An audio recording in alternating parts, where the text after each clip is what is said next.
وعلى آله وأزواجه وأصحابه الطيبين الطاهرين ومن تبعهم بإحسان إلى يوم الدين أما بعد۔ آج کی تراویح میں 9واں سپارہ مکمل تلاوت کیا گیا ہے۔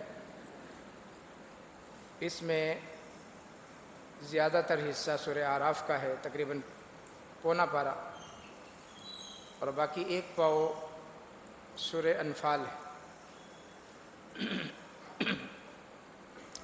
کل کی نشست میں سورہ اعراف کے متعلق ابتدائی باتیں آپ کے گوش گزار کی تھی، اور اس صورت میں اللہ تعالیٰ نے آدم اور حوا کا واقعہ بیان کر کے شیطان کی کارستانیاں بیان کرنے کے بعد جنتیوں کے اور جہنمیوں کے کچھ احوال اللہ نے ذکر کی، اور اسی ضمن میں اللہ تبارک و تعالیٰ نے اصحاب الاعراف کا بھی ذکر کیا کہ جن کی نیکیاں اور گناہ برابر ہوں گے، اور ان کو جنت اور جہنم کے درمیان میں ایک جگہ پر ٹھہرا دیا جائے گا۔ اس ضمن میں نے ایک گزارش کی تھی کہ انسان کوشش کرے کہ نیکیوں کا جو ریشو ہے وہ ہمیشہ بڑا رہے، کم نہ ہو،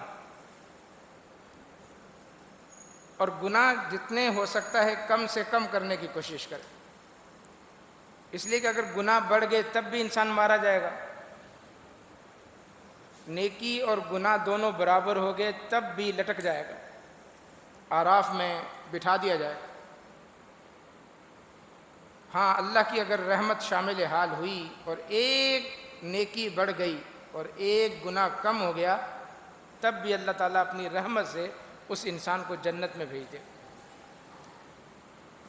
یہ اس صورت میں اللہ تعالیٰ نے بنیادی موضوع بیان کیا، جبکہ کافر کے لیے جنت کو حرام قرار دے دیا گیا ہے، مشرک کے لیے جنت کو حرام قرار دے دیا۔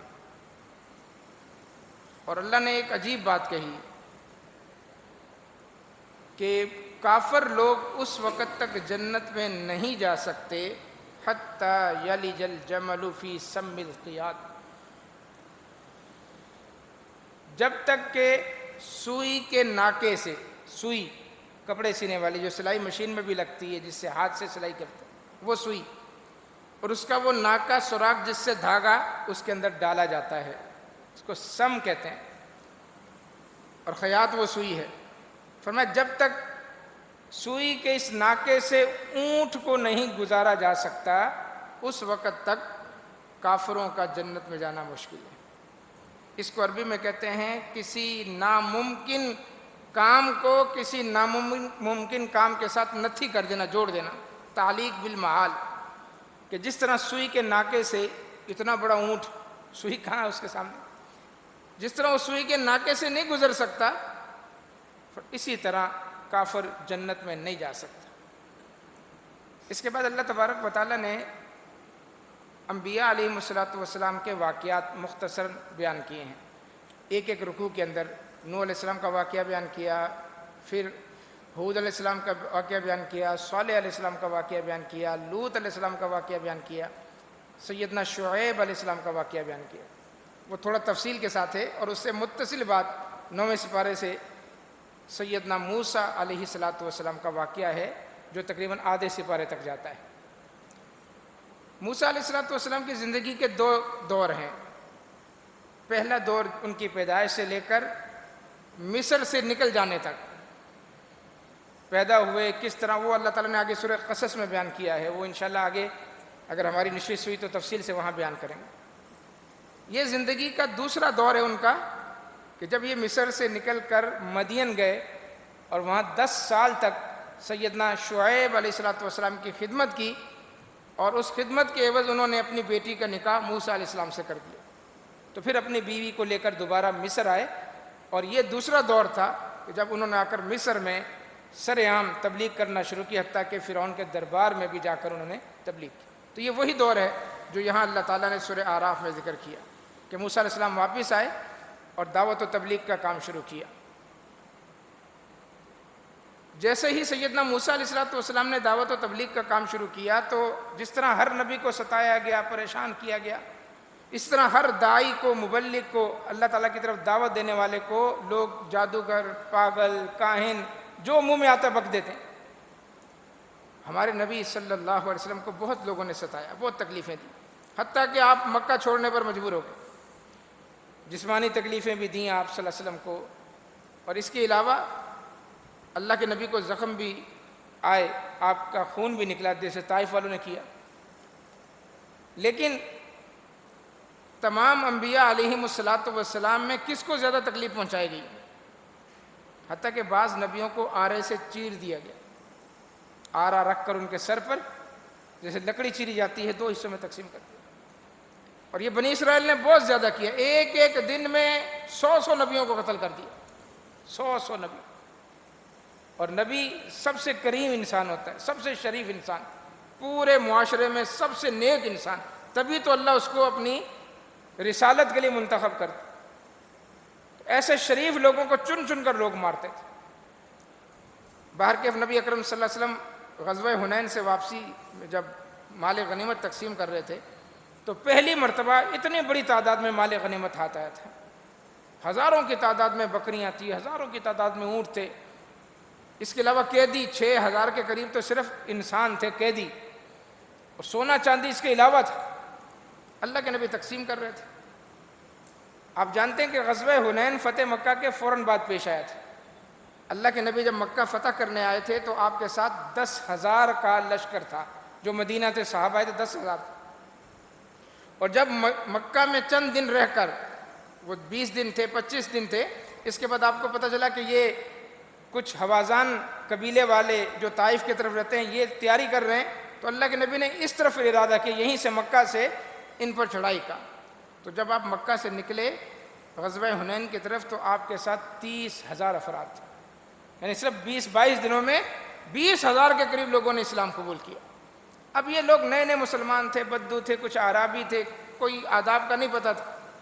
تو جب آپ مال غنیمت تقسیم کر رہے تھے تو ایک دم سے جھپٹا مار دیا کچھ اعرابیوں نے، اب نئے نئے مسلمان تھے، آداب تو سکھانے پڑتے نا۔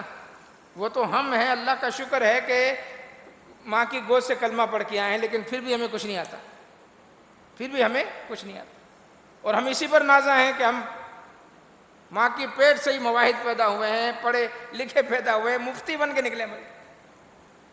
ہر اہل حدیث کسی مفتی سے کم نہیں ہوتا۔ تو پر اللہ کے نبی نے ان کو آداب سکھائے، اس طرح آتے تھے کہ وہ ایک اعرابی آیا، مسجد میں داخل ہوا اور وہ کونے میں جا کے کھڑا ہو کر پیشاب کرنا شروع کر دیا۔ اب یہ حالت تھی، اور صحابہ ڈانٹنے لگا، رک جا بھائی رک جا۔ اللہ کے نبی نے کہا رک جاؤ، وہ تو اب ایک ایسے علاقے سے آیا ہے جہاں کوئی تہذیب تمدن نہیں، اس کو کیا پتہ، اس کو کرنے دو۔ جب وہ پیشاب سے فارغ ہو گیا پھر آپ نے اس کو اپنے پاس بلایا، آپ نے کہا یہ مسجد اس کام کے لیے نہیں ہوتی کہ یہاں آپ صحن کے اندر گندگی کریں، ایسا کام آئندہ مسجد میں مت کرنا۔ پانی کا ایک ڈول منگوایا، کہا کچی مسجد اس کے اوپر بہا دو، بہا دیا گیا، بات ختم۔ اب کتنا اثر ہوا؟ نماز ہوئی، نماز کے بعد وہ دعا کر رہا ہے، اے اللہ مجھ پر رحم کر اور محمد صلی اللہ علیہ وسلم پر رحم کر، اس کے علاوہ کسی پر رحم نہیں کر۔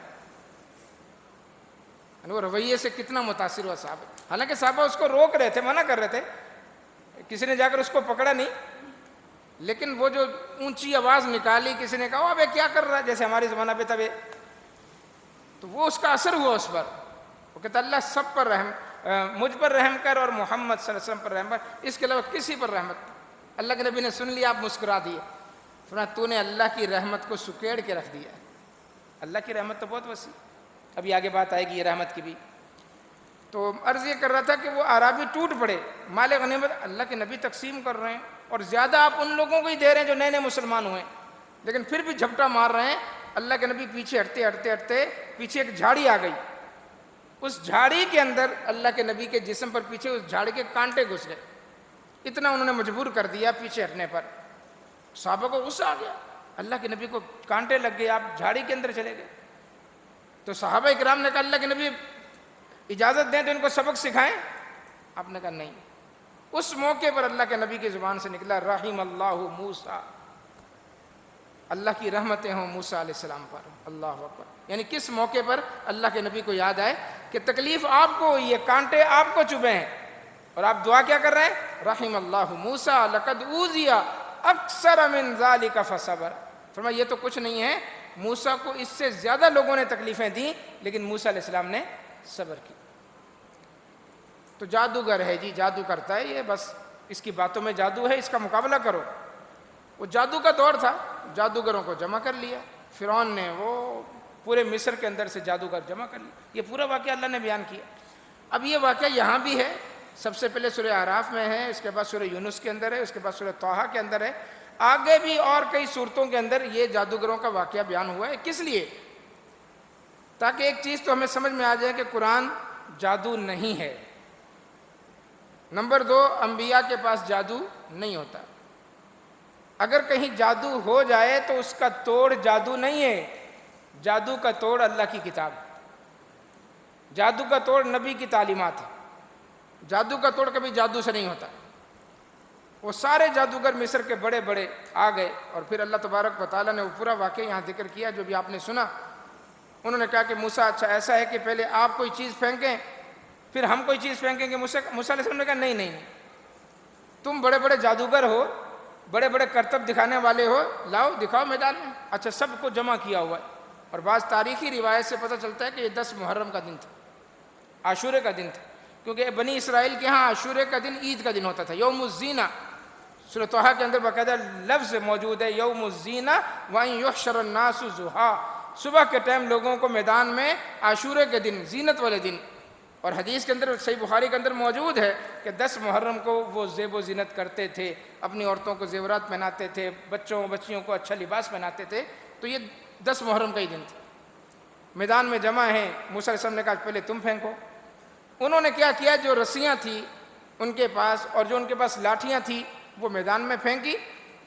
وَسَحَرُوا أَعْيُنَ النَّاسِ، وضاحت ہے کہ لوگوں کی نظر بندی کر دی، لوگوں کی نظروں پر جادو کر دیا. میدان میں لاٹھیاں ہی تھی، میدان میں رسیاں ہی تھی، لیکن لوگوں کی نظروں پر جادو کر دیا، اور لوگوں کو نظر آ رہا تھا کہ یہ سانپ بنے ہوئے ہیں، سانپ، لاٹھیاں سانپ بن گئی ہیں، وہ رسیاں سانپ بن گئی. وَأَوْحَيْنَا إِلَىٰ مُوسَىٰ أَنْ أَلْقِ عَصَاكَ، اللہ نے کہا موسیٰ گھبرانے کی بات نہیں، یہ لاٹھی بے جان لاٹھی، لکڑی کی لاٹھی، اس کو میدان میں پھینک دیں آپ.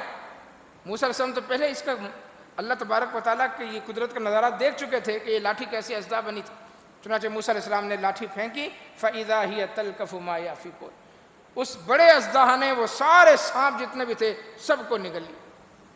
اب جادوگر سمجھ گئے کہ ہم نے جو کیا وہ تو جادو تھا، اور چوٹی کا جادو کیا ہم نے، یعنی ہمارے پاس ہماری پٹاری میں جو سب سے بڑا جادو تھا وہ ہم نے پھینک دیا، اس سے بڑا کرتب ہم دکھا ہی نہیں سکتے تھے. لیکن موسیٰ نے جو کیا ہے وہ جادو نہیں ہے، اس لیے کہ یہ ہمارا تو جادو تھا، لیکن یہ توڑ جو آیا ہے یہ جادو نہیں ہے. وہ سمجھ گئے، جادوگر سمجھ گئے. اس لیے کہ ہر شخص اپنے فن میں ماہر ہوتا ہے، وہ اپنے اصول ضوابط جانتا ہے، اپنے میدان کے لوگوں کو جانتا ہے. ڈاکٹر ڈاکٹروں کو جانتے ہیں، وکیل وکیلوں کو جانتے ہیں، اس طرح مولوی مولویوں کو جانتے ہیں. ہمیں پتہ کون کتنے پانی میں ہے. تو ہر فیلڈ والا اپنے فیلڈ کے جو مستند لوگ ہیں ان کو بھی جانتا ہے، جو 2 نمبر ہیں ان کو بھی جانتا ہے. کالی بڑے ہر جگہ ہوتی ہیں. اچھا لوگ مولویوں پر بڑا تن کرتے ہیں، مولویوں کے اندر کاڑی بڑے، تو ڈاکٹروں میں کاڑی بڑے نہیں ہیں، 2 نمبر ڈاکٹر نہیں ہیں. وکیلوں کے اندر 2 نمبر وکیل نہیں ہیں. تو کیا کبھی کسی نے کہا ہے کہ ان وکیلوں کی چھٹی کراؤ، ان ڈاکٹروں کی چھٹی کراؤ؟ مولوی اگر آ گیا ہے بیچارہ اپنے پیٹ کو پالنے کے لیے، وہ نورانی قاعدہ پڑھ کے آ کر اس نے امامت کتابت شروع کر دی ہے تو کوئی مسئلہ نہیں، اللہ تعالیٰ اس کو توفیق دے، وہ ترجمہ ہی پڑھ لے آگے. تو بار کیف، تو وہ سمجھ گئے کہ یہ جادو نہیں ہے، جادو وہ تھا جو ہم نے کیا تھا. اب اللہ کی توفیق دیکھیں کہ وہ جادوگر تھے حرام کھانے والے، جادو حرام ہے، حرام کی کمائی کھانے والے. لیکن جب اللہ کی توفیق شامل حال ہوتی ہے تو بڑے بڑے پاپی اللہ کے سامنے گر جاتے ہیں. اللہ کی توفیق، اللہ کی طرف سے ہدایت ملنی ہو، اللہ تبارک و تعالیٰ 100 افراد کے قاتل کو بھی ہدایت دے دیتا ہے. ذوالکفل بنی اسرائیل کا آدمی جس نے کوئی گناہ چھوڑا ہی نہیں تھا، کوئی گناہ، جس کو لوگ گناہ سمجھتے ہیں، اتنا بڑا پاپی تھا کہ اگر وہ اپنی موت مر جاتا تو کوئی اس کو ہاتھ نہ لگاتا، کوئی اس کو غسل نہ دیتا، کوئی اس کو کفن نہ پہناتا. لیکن ایسی سچی توبہ اس نے کی کہ اگلے دن اس کا دروازہ بند ہے، گھر سے باہر نہیں نکلا۔ جب لوگ گئے کہ اتنی دیر ہوگی ذوالکفل باہر نہیں نکلا، تو اس کے دروازے پر لکھا ہوا تھا ان اللہ قد غفر لذوالکفل، اللہ نے ذوالکفل کو معاف کر دیا۔ سچی توبہ، اللہ کی توفیق شامل حال ہو بس، اور ہدایت کے لیے، توبہ کے لیے، جنت کے لیے، اللہ کی رضا کے لیے، حوض کوثر کا جام اگر آپ نے پینا ہے تو اس کے لیے اللہ سے توفیق مانگیں بس۔ اپنی محنت پر کبھی بھی کوئی بھی انسان یہ چیزیں حاصل نہیں کر سکتا۔ اللہ کے نبی نے خود کہا لن يدخل احدکم عملہ الجنہ، تم میں سے کوئی بھی ایسا نہیں ہے کہ اپنے عمل کی بنیاد پر جنت میں جا سکے، اپنے عمل کی بنیاد پر۔ اور صحابہ نے یہاں پر ایک زبردست سوال کر لیا، اور میں سمجھتا ہوں کہ اس سے بڑا سوال نہیں ہو سکتا۔ صحابہ نے کہا ولا انت یا رسول اللہ، اللہ کے نبی کیا آپ بھی اپنے اعمال کی بنیاد پر جنت میں نہیں جا سکتے؟ آپ کا عمل ہمارے لیے دلیل ہے، تو اپنے عمل کی بنیاد پر کیا آپ بھی جنت میں نہیں جا سکتے؟ فرمایا ولا انا الا ان یتغمدنی اللہ برحمہ، میں محمد بھی اس وقت تک جنت میں نہیں جا سکتا جب تک کہ اللہ کی رحمت مجھے ڈھانپ نہیں لے گی۔ تو میرے بھائی، میں اور آپ کہاں ہیں؟ کس کھیت، کس باغ کی مولی، اور کن اعمال پر ہمیں فخر ہو رہا ہے، اور کس بنیاد پر ہم اترا رہے ہیں کہ ہم مواحد ہیں، ہم جنتی؟ اللہ سے اس کی توفیق مانگنی چاہیے۔ تو باہر کے وہ سارے جتنے جادوگر تھے سجدے میں گر گئے، اور موسیٰ علیہ السلام کے رب پر ایمان لائے۔ سجدہ تو وہ فرعون کو بھی کرتے تھے، اور سجدے میں گرتے ہی انہوں نے کہا آمنا برب العالمین رب موسیٰ و ہارون، کہ کہیں فرعون یہ نہ سمجھے کہ مجھے سجدہ کر رہے ہیں، برب العالمین، رب العالمین کو سجدہ کر رہے ہیں۔ کون؟ رب موسیٰ و ہارون، جو موسیٰ اور ہارون کا رب۔ اب فرعون کو تو تاؤ چڑھ گیا، میری اجازت کے بغیر تم موسیٰ پر ایمان کیسے لے آئے؟ یعنی اتنا تکبر تھا کہ انا ربکم الاعلی، کہ کوئی رب نہیں ہے، میں ہی سب سے بڑا رب ہوں۔ مجھ سے پہلے پوچھتے، مجھ سے اجازت لیتے، پھر جا کر موسیٰ کا کلمہ پڑھتے، یا موسیٰ کے رب تم نے میری اجازت کے بغیر سجدہ کیسے کر لیا؟ میں تمہیں سزا دوں۔ کمزور لوگ تھے، رعایا تھے، لیکن ایک لمحے میں دیکھیں زندگی کیسے ان کی پلٹی، دل کی دنیا کیسے تبدیل ہوئی، کہ ابھی ایمان لائے ہیں اور سیدھے کھڑے ہوئے، اور فرعون نے اسی وقت کہہ دیا لَأُقَطِّعَنَّ أَيْدِيَكُمْ وَأَرْجُلَكُمْ مِنْ خِلَافٍ، اب ایسی سزا دوں گا، تمہارا مخالف سمت سے تمہارے ہاتھ پاؤں کٹواؤں گا، تمہاری آنکھوں میں سلائی پھرواؤں گا، تمہیں سولی پہ لٹکاؤں گا، اذیت ناک موت دے کر تمہیں ماروں گا۔ تم نے کیا تو کیا کیسے؟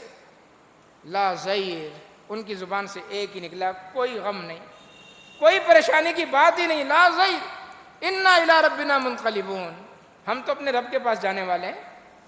اور وما تنقم منا الا ان آمنا بآیات ربنا لما جاءتنا، اور تو ہم سے جو انتقام لے رہا ہے صرف اس بات کا کہ ہم اس چیز پر ایمان لے آئے ہیں جو رب کی طرف سے ہمارے پاس آ گئی۔ تو بہرحال یہ واقعہ دلوں کو جلا بخشتا ہے، دلوں کے اندر عزیمت پیدا کرتا ہے، صبر و ثبات کا مادہ انسان کے اندر پیدا ہوتا ہے کہ دیکھو اتنا بڑا ظالم اور جابر بادشاہ اور نہتے لوگ کس طرح اس کے سامنے ڈٹ گئے۔ آج فرعون کی لاش تو پڑی ہوئی ہے، فرعون کی لاش تو پڑی ہے، دنیا میں کوئی اس کو سجدہ کرنے والا ہے؟ کوئی اس کا نام لیوا ہے؟ کوئی اس سے محبت رکھنے والا ہے؟ کوئی اپنے آپ کو فرعونی کہلانے والا ہے؟ نہیں، اللہ نے عبرت کا نشان بنا کے رکھا ہوا ہے، وہ مٹ گیا، اس کی نسلیں مٹ گئی، پتہ نہیں چلا بعد میں کتنے فرعون آئے اور کتنے گئے، لیکن موسیٰ علیہ السلام اور وہ جو پہلے جادوگر تھے بعد میں مومن ہو گئے، ان کا واقعہ اللہ نے قیامت تک کے لیے قرآن میں محفوظ کر دیا۔ اس کے بعد اللہ تبارک و تعالیٰ نے ذکر کیا ہے موسیٰ علیہ السلام کا، لاڈلے نبی تھے، لاڈلے۔ وَكَلَّمَ اللَّهُ مُوسَىٰ تَكْلِيمًا، یہ ان کا لقب تھا کہ اللہ نے کلام کیا موسیٰ سے، موسیٰ علیہ السلام سے بغیر حجاب کے، یعنی اللہ تبارک و تعالیٰ آمنے سامنے کلام فرماتا تھا، ترجمان کے، حجاب نہیں، ترجمان۔ حجاب تو اللہ کا موجود رہتا تھا، جو نور کے پردے ہیں، اللہ تعالیٰ کلام کرتا تھا، اللہ کی آواز آتی تھی، اور موسیٰ علیہ السلام اللہ کے ساتھ اس طرح کلام کرتے تھے۔ تو یہ جو درمیان میں حجاب تھا، پردے تھے، ایک دن لاڈ پیار میں کہنے لگے اللہ اپنا دیدار تو کرا، اللہ میں دیکھنا چاہتا ہوں۔ اللہ نے کہا موسیٰ جہاں تک بات ہو رہی ہے اس کو یہیں تک رہنے دو، بات چیت ہو رہی ہے، کلام ہو رہا ہے، یہ کافی نہیں ہے۔ نہیں اللہ میں دیکھنا چاہتا ہوں، اللہ تو مجھے دکھا، تو کیسا ہے، اپنا دیدار کرا۔ اللہ نے کہا لن ترانی، تو مجھے نہیں دیکھ سکتا، ولیکن انظر الی الجبل، ہاں یہ پہاڑ ہے، اس پہاڑ کی طرف دیکھ، میں اپنی تجلی ڈالتا ہوں، اگر یہ پہاڑ سلامت رہا تو پھر تو مجھے دیکھ سکتا ہے۔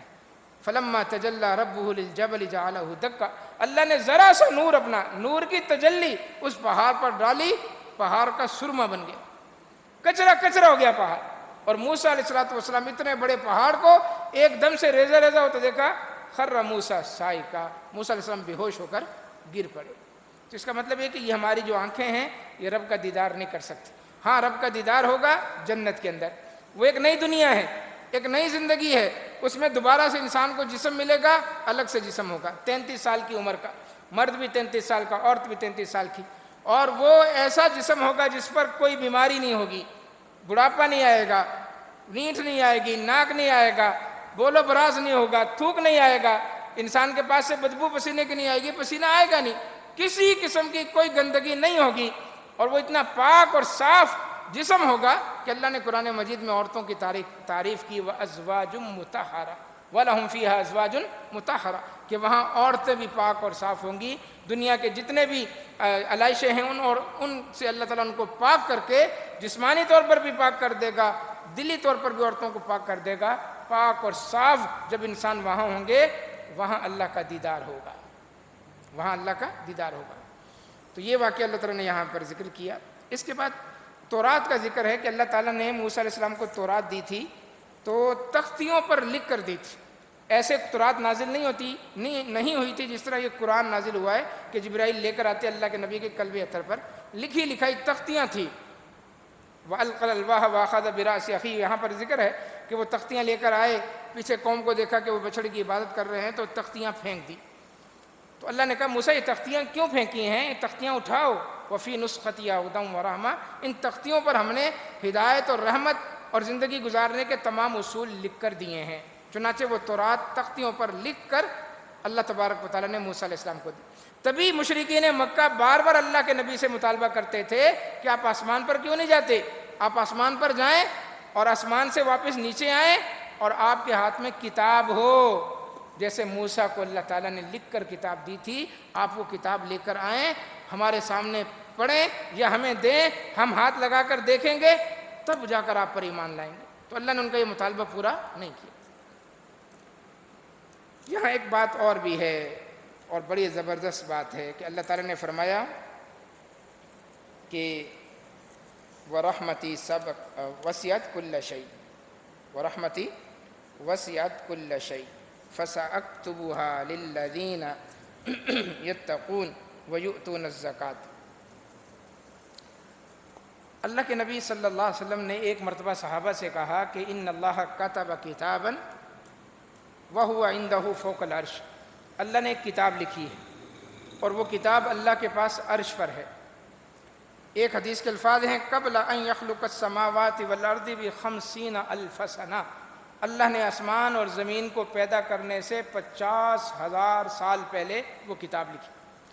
وہ کتاب تورات کے علاوہ ہے، وہ کتاب زبور کے علاوہ ہے، انجیل اور قرآن کے علاوہ ہے۔ یہ 4 کتابیں تو اللہ نے نازل کی، لیکن ایک کتاب اللہ کے پاس عرش پر ہے۔ اب وہ کتاب کیسی ہے، اس کی کتنی آیتیں ہیں، کیسی صورتیں ہیں، کیا کیا لکھا، کچھ نہیں ہمیں پتہ، لیکن اس میں سے ایک حصہ، ایک ٹکڑا اللہ کے نبی نے ہمیں بتایا۔ وہ اللہ نے آپ کو بتایا ہوگا، تبھی اللہ کے نبی نے ہم کو بتایا کہ اس کتاب میں جو اللہ کے پاس عرش پر ہے اس میں لکھا ہوا ہے ان رحمتی سبقت غضبی، میری رحمت میرے غصے پر حاوی ہے، میری رحمت میری شفقت میرے غصے سے بڑھ کر ہے، غصہ کم ہے رحمت زیادہ ہے۔ اسی سے ملتی جلتی یہ آیت ہے کہ ان رحمتی وسعت کل شیء، یہ قرآن میں اللہ نے ویسی ہی بات نازل فرمائی کہ میری رحمت ہر چیز سے وسیع ہے۔ اللہ کی رحمت، ابھی میں نے جو شروع میں واقعہ بیان کیا کہ اس اعرابی نے کہا کہ اللہ مجھ پر رحمت نازل کرنا اور محمد صلی اللہ علیہ وسلم پر، اس کے علاوہ کسی پر رحمت۔ اللہ کے نبی نے فرمایا تم نے اللہ کی رحمت کو سکیڑ دیا ہے، اللہ کی رحمت تو بہت وسیع۔ ایک جملہ آپ بار بار سنتے ہیں، لوگ کہتے ہیں اللہ 70 ماؤں سے زیادہ پیار کرتا ہے۔ کیا کہتے ہیں؟ 70 ماؤں سے زیادہ پیار کرنے والا، اللہ کی صفت بیان کرتا ہے۔ یہ کوئی حدیث نہیں، کوئی قرآن کی آیت نہیں، یہ ایسی جملہ ہے لوگوں کی زبان پر۔ 70 کیا، 70,000 مائیں بھی ہوں، 70 لاکھ مائیں بھی ہوں، 70 کروڑ مائیں بھی ہوں تو اللہ کی رحمت کے ساتھ تشبیہ نہیں دی جا سکتی۔ فلا تضربوا للہ الامثال، اللہ کے لیے مثال بیان نہیں کی جا سکتی۔ اب سنیں حدیث صحیح مسلم کے اندر ہے کہ ان للہ 100 رحمہ، اللہ کی رحمت کے 100 حصے ہیں. کتنے؟ 100 حصے ہیں. اللہ نے اپنی رحمت کے کتنے حصے کیے؟ 100 حصے. 99 حصے اللہ نے اپنے پاس رکھ لیے. کتنے؟ 99 اپنے پاس رکھ لیے. اور صرف ایک حصہ اللہ تعالیٰ نے اپنی رحمت کا دنیا میں نازل کیا اور اس کو تقسیم کر دیا.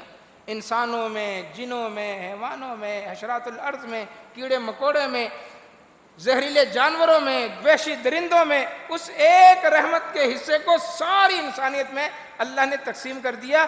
فرمایا یہ اسی رحمت کا حصہ ہے جو اللہ نے تقسیم کیا. اسی رحمت کو تم اپنی نظروں سے دیکھتے ہو کہ وحشی درندے بھی اپنے بچوں سے پیار کرتے ہیں. گھوڑی کو پتہ ہوتا ہے کہ میں نومولود بچہ ہے میرے پاؤں میں، وہ اس پہ پاؤں نہیں رکھتے. بچھو کو بھی پتہ ہوتا ہے، سانپ کو بھی پتہ ہوتا ہے کہ یہ میرے بچے ہیں. جانور اپنے بچوں کو چاٹ رہے ہوتے ہیں، درندے اپنے بچوں کو چاٹ رہے ہوتے ہیں.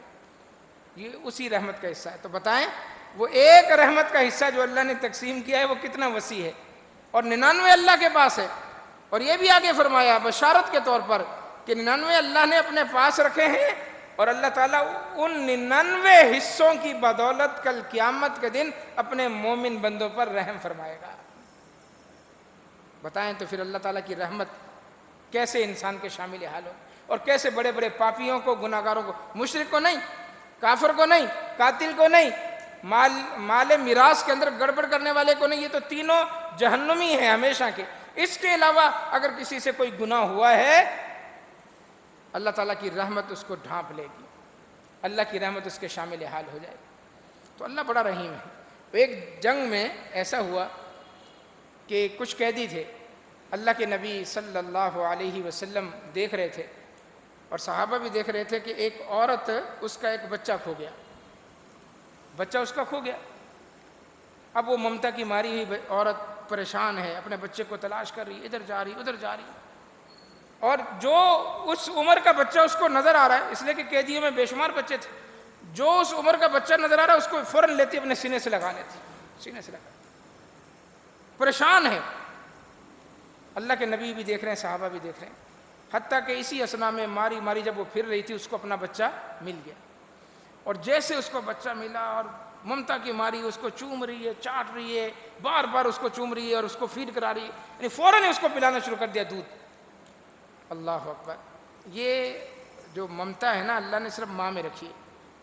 ماں ہی ایسی ہستی ہے جو یہ چاہتی ہے کہ میں بھوکی رہوں، میرا بچہ پیٹ بھر کے کھا لے. اس کے علاوہ کوئی نہیں. ماں کے اندر یہ جذبہ ہے، ماں کے اندر. ام المومنین سیدہ عائشہ صدیقہ رضی اللہ تعالیٰ عنہ فرماتی ہیں کہ میرے پاس ایک عورت آئی، اس کے ساتھ 2 چھوٹی چھوٹی بچیاں تھیں، اور اس عورت نے آ کر مجھ سے کچھ طلب کیا کہ کچھ کھانے پینے کا ہے. فرماتی ہیں کہ اتفاق سے گھر میں صرف 3 کھجوریں تھیں. گھر کس کا ہے؟ امام الانبیاء کا گھر ہے. گھر کس کا ہے؟ صدیقہ کائنات کا گھر ہے. اور کھانے کے لیے صرف 3 کھجوریں. کہتی ہیں وہ 3 کھجوریں میں نے اس کے حوالے کر دی. اس نے ایک کھجور ایک بچی کو دے دی، دوسری کھجور دوسری بچی کو دے دی، اور تیسری اپنے ہاتھ میں لی. شاید وہ کھانا چاہ رہی تھی، مجھ سے بات چیت بھی کر رہی تھی، بات مکمل کرنے کی کوشش کر رہی تاکہ بات مکمل ہو تو میں کھاؤں. لیکن وہ بچیاں جو اس کے ساتھ تھی اتنی بھوکی تھی کہ جلدی سے بچیوں نے اپنی اپنی کھجور کھائی، اور جو کھجور ماں کے ہاتھ میں تھی فوراً ماں سے وہ چھیننا چاہی، ماں سے مانگی. ماں بھی اتنی بھوکی ہوگی. بچیوں کو جب بھوک لگی ہے تو ماں کو بھی تو بھوک لگی ہوگی نا، ماں بھی تو اتنی بھوکی ہوگی اور نہ جانے کتنے دن سے کچھ نہیں کھایا ہوگا. وہ عورت جو مجھ سے بات کر رہی تھی اس نے بچیوں کی طرف دیکھا تو اس کھجور کو اس نے منہ میں لے کر 2 ٹکڑے کیے. ایک ٹکڑا اس بچے کو دے دیا اور دوسرا ٹکڑا دوسری بچے کو دے دیا، خود نہیں کھایا. سیدہ عائشہ رضی اللہ تعالیٰ عنہ صاحب اولاد نہیں تھی، اولاد نہیں ہوئی ان کی، لیکن سمجھتی تھی کہ یہ عجیب معاملہ ان کے دل کو لگا. اللہ کے نبی صلی اللہ علیہ وسلم جب رات کو آئے تو فوراً اللہ کے نبی سے کہا، اللہ کے نبی آج تو ایک عجیب میں نے واقعہ دیکھا، پہلی مرتبہ کہ ممتا ایسی بھی ہوتی ہے، واقعتاً ایسی ہوتی ہے ممتا. ماں ایسا ہی کرتی ہے کہ خود بھوکی رہ کر بچے کا پیٹ پالتی ہے، خود گیلی جگہ پہ لیٹ کے بچے کو سوکھی جگہ پہ سلاتی، خود سردی برداشت کرتی ہے، بچے کو گرمی مہیا کرتی ہے. اللہ خود تکلیف برداشت کر لے گی، خود تکلیف برداشت کر لے گی، اور بچے کو وہ چاہے گی کہ میرے بچے کو کوئی تکلیف. جن کی مائیں ہیں انہوں نے کبھی یہ شاید نوٹ کیا ہو کہ اگر آپ رات کو کسی وقت گھر میں آئیں، چاہے آپ تقریب سے ہی آئے ہوں، گھر میں داخل ہوں گے تو ماں انتظار کر رہی ہوتی ہے، بیوی سو چکی ہوگی آپ کی، بچے بھی سو چکے ہوں گے، ایک ماں ہی ہوتی ہے جو دروازہ تک رہی ہوتی ہے کہ بیٹا میرا آنے والا ہے۔ آپ دروازے سے داخل ہوں گے، سلام کریں گے تو ماں فوراً پوچھے گی بیٹا کھانا کھایا ہے؟ حالانکہ ماں کو پتہ ہوتا ہے کہ آدھی رات کے وقت آیا ہے تو یعنی تقریب سے آیا ہوگا، لیکن ماں کے دل میں تو یہ بات ہی ہے نا کہ آدھی رات کو نہ جانے اس نے کھانا کھایا ہے بھی کہ نہیں، بیٹا کھانا کھایا ہے، ماں یہی پوچھے گی، بھوک تو نہیں لگی ہوئی، روٹی کھائی ہوئی؟ تو یہ جذبہ صرف ماں کے اندر ہے۔ تو بہرحال اس عورت نے فوراً اس کو اپنے بچے کو دودھ پلانا شروع کیا۔ اللہ کے نبی صلی اللہ علیہ وسلم نے صحابہ سے کہا یہ جو تم نے منظر دیکھا ہے، احاذہ طاریحۃ بولدیہا فی النار، یہ بچہ جو بڑی محبت، جس سے یہ اتنی محبت جتا رہی ہے اور بڑی محنت جستجو کے بعد یہ بچہ اس کو ملا ہے، تمہارا کیا خیال ہے کہ یہ بچے کو اپنے آگ کے اندر پھینک دے گی؟ اس بچے کو جس کے لیے اتنا یہ پریشان تھی، جس سے اتنی یہ محبت جتا رہی ہے، اس بچے کو یہ آگ کے اندر پھینکنا پسند کرے گی؟ صحابہ نے کہا اللہ کے نبی ناممکن ہے، ممکن ہی نہیں ہے۔ تو اللہ کے نبی نے اس موقع پر فرمایا تھا کہ للہ ارحم بعبادہ من ہذہ بولدہا، اللہ تعالیٰ اس سے زیادہ اپنے بندوں پر مہربان ہے، اس سے زیادہ۔ جو ماں اپنے بچے کو تکلیف میں نہیں دیکھ سکتی تو اللہ تعالیٰ اپنے بندوں کو تکلیف میں کیسے دیکھ سکتا ہے؟ اس لیے فرمایا ما یفعل اللہ بعذابکم ان شکرتم وآمنتم، اگر تم اللہ تعالیٰ کا شکر کرتے رہو، اللہ تعالیٰ کی فرما برداری کرتے رہو تو اللہ کو کیا پڑی ہے تمہیں عذاب دینے کی؟ تو بہرحال یہاں اللہ نے فرمایا کہ ان رحمتی وسعت کل شیء، ہر چیز چھوٹی ہے، اللہ کی رحمت اس سے وسیع۔ پھر اس کے بعد سورہ انفال شروع ہو جاتی ہے۔ انفال کا مطلب ہے مال غنیمت۔ اللہ تبارک و تعالیٰ نے، چونکہ غزوہ بدر پہلا اسلامی معرکہ تھا جس میں تھوڑا مال غنیمت مسلمانوں کو ہاتھ آیا تھا، اور اس مال غنیمت کے متعلق صحابہ پریشان تھے کہ اب اس کا کیا کرنا ہے۔ سیدنا سعد بن ابی وقاص کہتے ہیں کہ میں نے ایک کافر کو مارا، قتل کیا، اس کی تلوار بڑی خوبصورت تھی، میں نے تلوار اٹھا لی، اور پھر جب غزوہ ختم ہوا تو میں اللہ کے نبی کے پاس آیا اور وہ تلوار میرے ہاتھ میں تھی، میں نے کہا اللہ کے نبی میں نے فلاں کافر کو مارا، اس کا نام بھی لیا، اور وہ تلوار اس میں نگینے لگے ہوئے تھے، موتی لگے ہوئے تھے، یہ تلوار میرے قبضے میں آئی ہے، یعنی میں نے حاصل کی ہے اس کو مار کے، تو یہ آپ یہ تلوار مجھے دے دیں۔ اللہ کے نبی نے کہا رکھ دو، یہ مال غنیمت میں رکھ دو، اس لیے کہ اس وقت یہ تلوار نہ تمہاری ہے نہ میری ہے، اللہ کا کوئی حکم نازل نہیں، رکھ دو اس کو۔ سعد بن ابی وقاص نے رکھ دیا اور چلے گئے، لیکن افسردہ تھے کہ یہ کیا ہوا، میں نے تو کافر کو مارا بڑی بہادری کے ساتھ، تو یہ تو میرا حق بنتا ہے۔ تو کہتے ہیں کہ ابھی میں تھوڑی دور ہی گیا تھا، افسردہ تھا، سوچ ہی رہا تھا کہ پیچھے سے اللہ کے نبی نے کسی آدمی کو بھیجا کہ اس کو بلا کر لاؤ۔ سعد بن ابی وقاص کہتے ہیں کہ میں دوبارہ گیا تو اللہ کے نبی نے کہا اب یہ تلوار میری ہو گئی ہے، اللہ نے مجھے دے دی ہے اور یہ تلوار میں تمہیں دے رہا ہوں، یہ تلوار اٹھا لو۔ یسألونک عن الانفال قل الانفال للہ والرسول، یہ آیت نازل ہوئی کہ مال غنیمت سارا کا سارا اللہ اور اس کے رسول کا ہے۔ یہ کل بھی انشاءاللہ سورہ انفال چلے گی، تو کل مزید اس میں جو اسباق ہیں وہ آپ کے سامنے بیان ہوں گے۔ اللہ تعالی ہمیں قرآن مجید سمجھنے کی، عمل پر ہونے کی توفیق عطا فرمائے۔